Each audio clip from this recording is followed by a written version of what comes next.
Udah pada tahu belum? Tapi gue nggak tahu ini beneran atau enggak. Kayaknya gara-gara ngelihat keakraban mereka berdua sampai ada yang stres. Saking stresnya sampai kulitnya jadi penyakitan atau alergi gitu. Dan rambutnya juga udah mulai rontok. Terus yang dimaksud mereka itu siapa? Nih videonya. Assalamualaikum.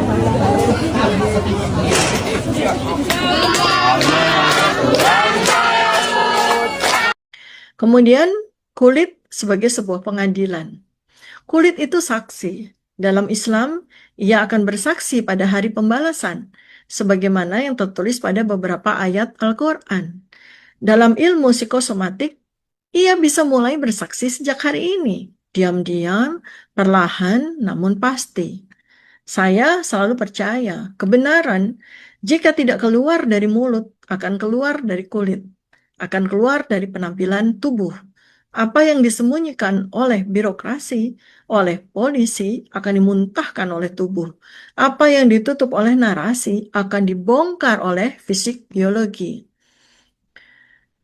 Ketika seseorang manusia terlalu lama memakai topeng, kulitnya akan mulai menyesuaikan. Wajah menjadi topeng yang permanen, gerak otot menjadi sinyal palsu. Dalam psikologi politik, ia disebut pseudologia fantastika. Ketika kebohongan dipelihara hingga ia menjadi bagian dari identitas, maka tubuh yang sesuai dengan nur ilahiyahnya akan mulai mengusirnya. Sistem imun mulai meragukan dirinya sendiri. Inilah awal dari keruntuhan internal. Tubuh sesungguhnya tidak ingin sakit. Ia hanya ingin jujur. Tubuh hanya akan berhenti berontak. Presiden Joko Widodo, dia merayakan ulang tahunnya ke-64 dan ini dirayakan secara sederhana oleh para pendukungnya di rumah Joko Widodo di Jalan Kutai Utara Sumber, Kota Solo. Dan juga bersamaan dengan itu ada satu pengumuman penting yang disampaikan oleh putra bontotnya, yakni Kaisang Pangarep, bahwa Joko Widodo itu memutuskan tidak akan maju menjadi calon ketua umum Partai Solidaritas Indonesia. Kata Kaisang, alasannya nggak mungkin dia bersaing dengan anaknya, karena Kaisang kan hari Sabtu ini dia mendaftarkan diri sebagai calon ketua umum Partai Solidaritas Indonesia. Pertanyaannya, apakah kedua peristiwa ini berkaitan? Kenapa saya sampaikan seperti itu? Karena dalam ulang tahun kali ini justru yang banyak sekali menjadi sorotan publik itu adalah penampilan dari Pak Jokowi yang terlihat itu memang makin berbeda ya, karena Pak Jokowi kan menurut pengakuan dari Pak Jokowi sendiri dan juga ajudannya, dia menderita alergi kulit. Tapi kalau kita lihat ini sekarang malah makin parah nih penyakitnya Pak Jokowinya. Kalau kita kita lihat ya, ini foto pas ulang tahun, ulang tahun keempat hari Sabtu tanggal 21 Juni. Kelihatan sekali bahwa wajahnya sedikit gelap dan kemudian tapi warna putihnya itu sekarang makin dominan gitu ya. Dan sekilas kita melihat ya ini makin memburuk, apalagi kalau kita bandingkan ini dengan foto ini ya. Ini foto sebelumnya ketika beberapa waktu yang lalu setelah kembali dari Vatikan itu publik bisa mulai menyaksikan ada perubahan pada wajah Jokowi, ada bintik-bintik hitam di wajahnya. Jadi memang kita bisa menyimpulkan ini ya makin parah ini kelihatannya. Tapi apa penyakitnya yang sampai sekarang ini tidak jelas, karena kan menurut keterangan dari ajudan Joko Widodo itu terkena alergi kulit ketika dia melakukan kunjungan ke Vatikan. Jadi katanya udara di Vatikan kelihatannya nggak cocok dengan Joko Widodo ini. Pada akhir April lalu dia melakukan kunjungan ke sana, dan ketika pulang itulah kemudian kulitnya bintik-bintik. Kalau sekedar alergi kulit dan kemudian udaranya nggak cocok, kan sekarang sudah berapa bulan dia kembali ke Indonesia. Harusnya kalau memang hanya karena alergi kulit dan kemudian udara yang tidak cocok, ya begitu dia kembali lagi ke Indonesia itu akan pulih kembali. Tapi sampai hari ini kok kelihatannya malah makin memburuk ya. Walaupun secara fisik terlihat bahwa Joko Widodo masih terus bisa beraktivitas. Kan dia juga bisa menemui para pendukungnya ketika merayakan ulang tahun dan diberikan ucapan selamat, dan juga di antara para pendukungnya itu mengucapkan semoga segera sembuh gitu ya, Pak Jokowi didoakan segera sembuh. Tapi ya Jokowi hanya sebentar saja, tidak lama bersama dengan para pendukungnya. Sekilas kita tidak melihat ada fisiknya misalnya sakit, dia masih bisa beraktivitas biasa. Jadi apa sesungguhnya penyakitnya Joko Widodo itu? Karena kalau menurut pengakuan dia kulit, tapi alergi kulit, tapi kalau alergi kulit kok berlangsung begitu lama. Ada juga yang menduga bahwa Jokowi itu menderita penyakit yang cukup langka yang disebut sebagai sindrom Stephen Johnson.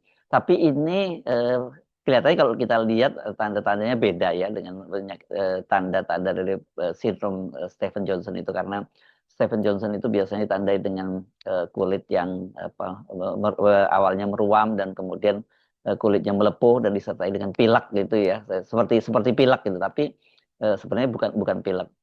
Nah, kita tidak bisa menyimpulkan apa sesungguhnya penyakit dari Jokowi. Cuman kalau kita melihat secara kasat mata memang terjadi pemburukan.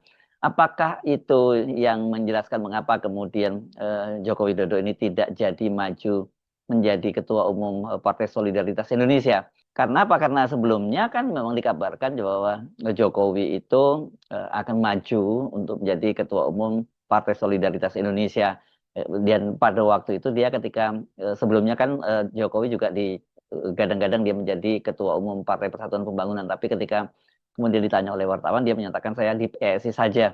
Dan soal dia akan jadi Ketua Umum PSI ini kan juga menurut Sekjen PSI pada waktu itu Raja Juli Antoni ketika dia berkunjung ke Solo dan dia menanyakan kesiapannya dari Jokowi untuk menjadi Ketua Umum PSI, pada waktu itu dikatakan bahwa Jokowi sedang menimbang-nimbang dengan sangat serius.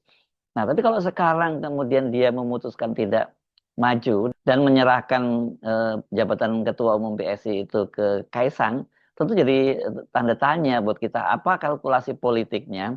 Apakah betul-betul ini semata-mata ada pertimbangan kalkulasi politik atau ada kaitannya dengan kesehatannya Jokowi? Karena Jokowi ini kan sekarang memang kelihatan sekali kalau dia banyak menanggung beban ya, soalan ijazah. Dia kemudian juga persoalan desakan dari para purnawirawan yang mendesak agar MPR melakukan pemakzulan terhadap putranya Gibran Rakabuming. Ini tentu saja membuat Joko Widodo ini jadi under pressure. Bisa saja itu penyakitnya tadi karena dia karena under pressure, tekanan yang sangat sangat berat. Lalu bisa saja itu hanya gejala biasa saja. Tapi kalau kemudian dikait-kaitkan dengan PSI, nah ini tentu saja sangat menarik. Apa kalkulasinya akhirnya Jokowi itu menyerahkan PSI ke Kaisang Pangarep? Karena kalau kita lihat saat ini, ya, tentu saja Jokowi itu tidak boleh dibilang dia tidak berpartai, karena setelah dia dipecat dari PDIP kan kemudian sampai sekarang dia belum memutuskan kemana bergabung. Dan ketika Kaisang ditanya apakah Pak Jokowi akan bergabung ke PSI walaupun dia tidak maju sebagai calon ketua umum, Kaisang mempersilahkan agar wartawan menanyakan langsung kepada bapaknya sendiri. Kan beliau sekarang mudah ditemui, katanya bisa ditanyakan langsung, kata Kaisang itu. Sebelumnya kan Jokowi kelihatannya memang berancar-ancar dia setelah tidak menjadi presiden itu dia ingin menjadi ketua umum partai politik, dan itu kan pernah terungkap dari penjelasan Sekjen Partai Demokrasi Indonesia Perjuangan Hasto Kristianto bahwa Joko Widodo pada waktu itu melalui seorang mantan menteri itu menyampaikan bahwa dia ingin menjadi ketua umum PDIP, dan ini yang oleh Ibu Mega kemudian direspon, yang tadinya saya sudah ingin pensiun, begitu tahu ada yang ingin ngambil alih PDIP ya dia maju lagi. Itu yang disampaikan oleh Ibu Megawati. Dan kemudian juga Pak Jokowi sempat dikait-kaitkan dengan Golkar. Dia bersama dengan Gibran bahkan pada waktu itu dikabarkan akan bergabung dengan Golkar. Ternyata walaupun Golkar itu kemudian dipimpin oleh kroninya, oleh proksinya, yakni Bahlil Lahadalia, ternyata baik Pak Jokowi dan juga Gibran juga tidak jadi bergabung dengan Golkar. Jadi mereka ini sekarang partyless ya, tidak punya partai. Kalau Pak Jokowi masih ingin terus cawe-cawe terus dalam pemerintahan, makanya paling smooth ya dia harus mempunyai partai. Benar, PSI ini kalau toh dipimpin oleh Kaisang itu bisa disebut sebagai partainya Pak Jokowi, karena PSI sendiri kan mengusung jargonnya Jokowisme, gitu. Walaupun kita nggak paham apa yang dimaksud dengan Jokowisme itu.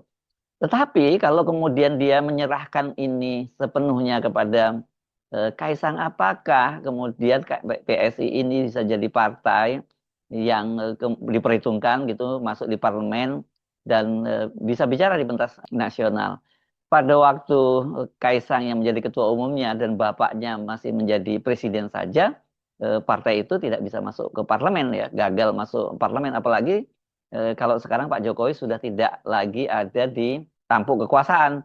Jadi ya PSI itu dia akan bertarung seperti partai-partai lainnya, bahkan bahkan bukan seperti partai yang lain yang dalam kekuasaan, dia ada di luar kekuasaan, dan itu rasanya akan sangat berat. Ya, sudah ditopang oleh kekuasaan saja, dibantu oleh aparat penegak hukum dan sebagainya, mereka tidak bisa lolos ke parlemen, apalagi sekarang ini Pak Jokowi sudah tidak lagi berkuasa.